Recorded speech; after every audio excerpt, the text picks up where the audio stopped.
ये कहानी एक छोटे से गांव के पास एक घने जंगल के बारे में है, जिसे लोग भूतिया मानते थे। जंगल की गहराइयों में छिपी हुई एक हॉरर दासी की कहानी है, जिसके असल मायने विलेन थे। एक बार की बात है, गांव के दोस्त मोहन और राजू जंगल के बारे में बात कर रहे थे।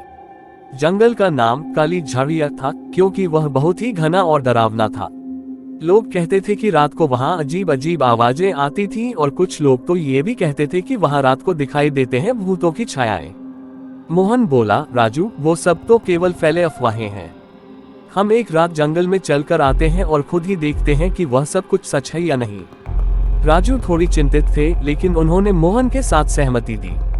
3 दिन बाद वे रात को जंगल की ओर बढ़े। चांदनी रात थी और जंगल की सुनसान गहराइयों में अजीब अजीब आवाजें आ रही थी। वे दिन के अधूर सुराखों से जंगल में प्रवेश किए और समय बिताने लगे। धीरे धीरे वे खो गए और अब उन्हें वापसी की ओर रास्ता नहीं दिख रहा था। राजू डरकर बोला, मोहन, हम कहाँ फंस गए हैं? हम रास्ता खो गए हैं। मोहन भी डरा हुआ था, लेकिन उन्होंने कोशिश की कि वह शांत रहे और बोले, राजू, हम धीरे धीरे वापस चलते हैं, शायद हम रास्ता ढूंढ पाएंगे। वे दोस्त वापस चलने लगे, लेकिन रास्ता फिर भी नहीं मिला। उन्होंने तय किया कि वे एक वृक्ष के नीचे रुक जाएं और सुबह का इंतजार करें।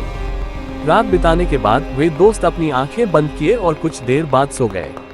सुबह के साथ वे आंखें खोले और हैरानी से देखे कि वे एक नए गांव के पास थे, जिसका नाम चिड़ियाघर था। वे गांव में गए और वहां के लोगों से मिले। वहां के लोग उन्हें बताए कि वे काली झ